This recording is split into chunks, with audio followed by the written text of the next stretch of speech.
원피스 1123화의 표지 연재에는 야마토와 덴지로가 등장하며 이들은 이전 표지 연재에서 포획한 와노쿠니의 마을의 어린이들과 함께 오뎅을 먹고 있었습니다. 와노쿠니 마을의 어린이들은 본래 야마토를 증오하고 있었으나 덴지로가 오해를 풀어주고 야마토와 함께 오뎅을 먹으며 이제는 야마토에게 적의가 없어진 것으로 묘사되는데, 이는 와노쿠니 마을 주민 전체가 야마토를 대하는 태도를 명료하게 묘사한 것이라고 주장할 수 있고, 야마토도 서서히 와노쿠니에 녹아들며 카이도우의 딸이라는 사실이 있긴 하지만 결국 와노쿠니의 구성원이 될 것이라는 의미라고 볼 수 있습니다.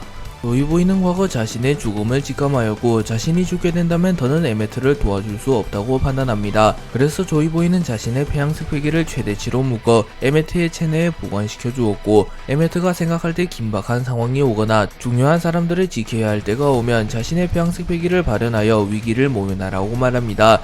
그리고 먼 훗날 에메트는 루피와 만나게 되었고, 루피가 기어 피프스를 사용한 모습과 해방의 드럼이 울려 퍼지는 소리를 듣고 루피를 조이보이라고 생각하게 됩니다. 그리고 에메트는 오로성 전원과 해군들이 밀지모자 일당을 노릴 때 자신이 루피를 지켜주기 위하여 조이보이의 폐양색 배기를 발현하였고, 조이보이의 폐양색 배기는 매우 강력한 위력을 동반했기에 세턴을 제외한 오로성 전원은 능력이 해제되어 버리며 마리조아로 돌아가게 되었습니다. 또한 이무조차 경악한 듯한 비명을 질렀고 해군 중장을 포함한 모든 해군들이 쓰러져 버립니다. 참고로 원피스 필름 레드에서 샹크스의 폐양색 회기로 인하여 모몬가가 무릎을 꿇었던 적이 있는데, 이는 정사가 아니긴 하지만 조이보이와 샹크스의 폐양색 회기를 어느 정도 비교해볼 만한 요소가 되며, 조이보이의 폐양색 회기는 900년이라는 시간이 지났음에도 샹크스보다도 더 강력한 위력을 가진 폐양색 회기라는 것을 알 수 있습니다.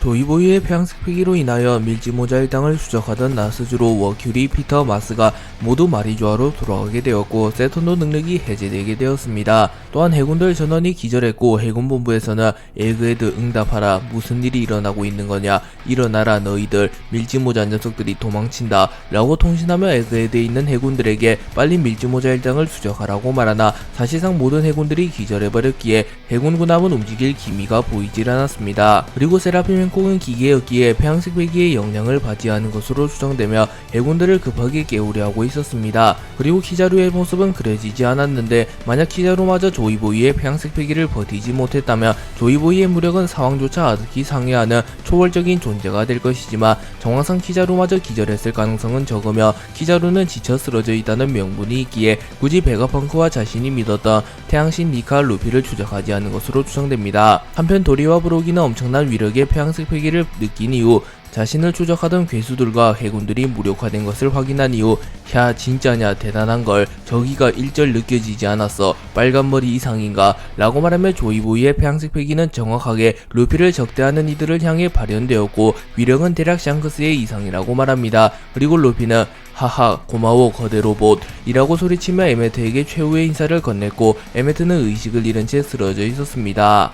밀지모자 일당은 에메트와 베가펑크의 도움을 받아 에그헤드 섬에서 무사히 탈출하는 데 성공했고 거병의 적당과 함께 엘바 부행이 확정됩니다. 그리고 도리와 브로기는 매우 기뻐하는 모습을 보이며 좋았어, 저 녀석들이 자고 있는 사이에 주랭랑이다, 가자 얘들아, 엘바프로 주랑이다 라고 소리칩니다. 그리고 본인은 지쳐 쓰러져 잠에 들었고 조로는 혹시라도 나스주로가 나타나 또다시 추적을 해올까봐 경비를 서다가 나스주로가 나타나지 않자 안심하는 표정을 짓고 있었고, 우섭은 자신의 꿈에서 멜바프행이 결정되자 기뻐합니다. 그리고 루피는 기어 피프스를 무리하게 사용한 탓에 모습이 또다시 노인같이 변해 있었고 나미는 루피를 케어해주고 있었습니다. 한편 베가펑크의 죽음을 눈앞에서 목격한 쌍디는 베가펑크를 떠올리며 이해할 수가 없구만 베가펑크, 네가 말한 그 말 이렇게 되길 바랬던 거냐, 응 어이 제대로 듣진 못했지만 어처구니 없는 얘기였다고 라고 말합니다. 에그헤드 대사건이 있기 2주 전 베가펑크의 샤카 피타고라스는 융합로 수치의 이변이 일어난 것을 감지합니다. 샤카는 틀림없습니다. 입자수 밀도와 중성 자속의 변화를 봐주세요. 세라핌 에너지 사용률이 조금씩 증가하고 있습니다. 이게 실수라면 심각한 문제입니다. 라고 말하며 세라핌 사용률과 융합로 수치에 무언가 이변이 일어났다고 말해주었고, 완벽한 알리바이가 성립하는 이들은 샤카, 베가펑크, 피타고라스 3명뿐이기에 우선은 이들에게 보고했다고 말합니다. 그리고 베가펑크와 피타고라스도 문제의 심각성을 인지했고 샤카는 그렇습니다. 즉 그 데이터는 마더 프레임이 누군가에게 도난당한 사용한 흔적, 융합로에서 나타난 온갖 수치들이 정밀하게 조작되어 표시되어 있었다. 이런 짓을 할 수 있는 건 이라고 말했고, 베가펑크는 자신과 뇌를 공유하는 새틀라이트들만이 이런 짓을 할 수 있다고 말하며 릴리스가 유력한 범인이라고 추정합니다. 그리고 샤크가 도난당한 에너지가 방대한 양이기에 사태가 심각하다고 말하였고, 만약 이 기억이 스텔스 모드에 의하여 펑크 레코드로 공유되게 된다면 범인에게도 기억이 공유될 것이기에 위험하다고 말합니다.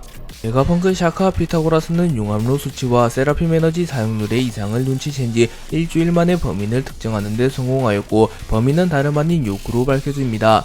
피타고라스는 펑크 레코드에 동기된 정보는 위조된 기억이었습니다. 범행 루트에 있던 전보벌레로부터 송신된 영상도 위조되었던 것입니다. 라고 말했고, 베가펑크는 릴리스를 의심한 것에 대해 사과합니다. 그리고 피타고라스, 샤크와 베가펑크는 각각 도청 방해용 하얀 전보벌레 사용 흔적, 해수변기 조작 흔적, 장거리 전보벌레의 데이터 복구를 성공하며 서서히 요크의 배신을 수습해 나가기 시작합니다. 하지만 요크는 넘어야 하지 않아야 할 선을 넘어버렸고, 천룡인이 되기 위하여 오로성에게 닥터 베가펑크가 공백의 100년을 연구하고 있다는 사실을 보고하였고, 베가펑크, 샤크와 피타고라스는 녹음 파일을 듣게 됩니다. 그리고 베가펑크는 그제서야 사이퍼폴이 계속하여 에그헤드에 나타난 이유를 알게 됩니다. 그리고 하루 뒤 루루시아 왕국이 소멸되었다는 소식을 듣게 되었고, 베가펑크는 무선 연파와 지하 수위를 관측하기 시작하였고, 루루시아 왕국 소멸 사건이 도난당한 마더프레임과 연관이 있을 거라고 추론하며, 증거는 없지만 추측해보자면 세계 정부는 고대병기를 소유하고 있다.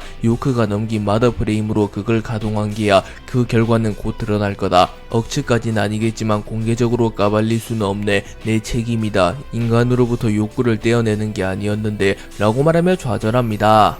요크가 배신자라는 것을 알게 된 피타고라스는 차라리 요크를 잡아서 해결책을 모색해보자고 말합니다. 하지만 베가펑크는 좌절하며, 아니 이미 늦었어. 요크의 목적이 무엇이든 간에 공백의 100년을 아는 자는 제거될 걸세. 요크는 마더프레임을 경솔하게 넘긴 걸로 자기 수준을 드러낸 거지. 우리였다면 철두철미하게 사용 목적과 안전성을 따져보았을 거다. 라고 말하며 결국 요크도 도사구팽될 운명이라고 말합니다. 그리고 샤크는 지금이라도 탈출하여 훗날을 도모하자고 말하나, 베가펑크는 배는 준비해두게. 에그헤드 주민들이 탈출할 수 있도록. 하지만 우리들은 무리다. 이미 해군 각 지부에 밀명이 떨어졌어. 이 세상 끝까지 쫓아올 거다. 그러다가 어디선가 죽고 만다면 그건 그야말로 개죽음이지. 그런 최후보다는 22년 전 오하라에는 없던 설비가 이 에그헤드에는 있네.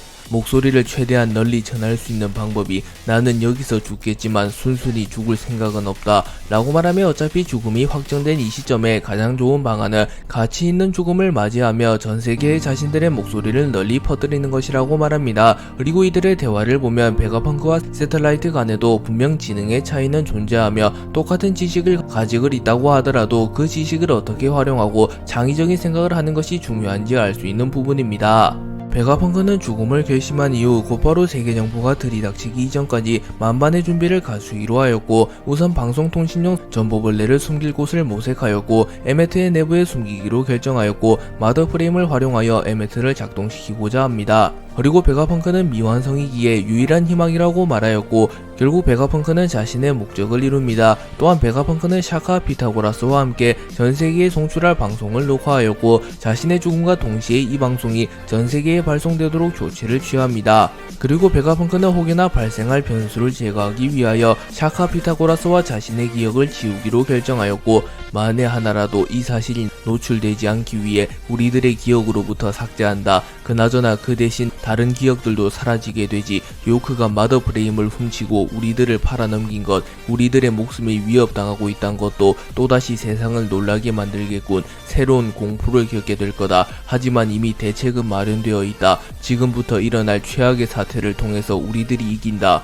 라고 말한 뒤 자신들의 기억을 지웁니다. 그리고 베가펑크는 곧바로 자신이 남긴 편지를 발견했고, 그 편지에는 좋은 아침일세 제군들, 자네들의 기억에는 공백의 2주간이 생겨버렸지만 그것은 자네들의 판단일세. 놀랄 것들이 많을 텐데 상상하니 웃기는군. 한 가지만 가르쳐 주도록 하지. 세계정부의 공백의 100년에 대한 연구가 발각되었다. 생각할 수 있는 최선의 대책을 마련해 두었으니 나를 믿고 죽어주게. 라고 적혀 있었습니다.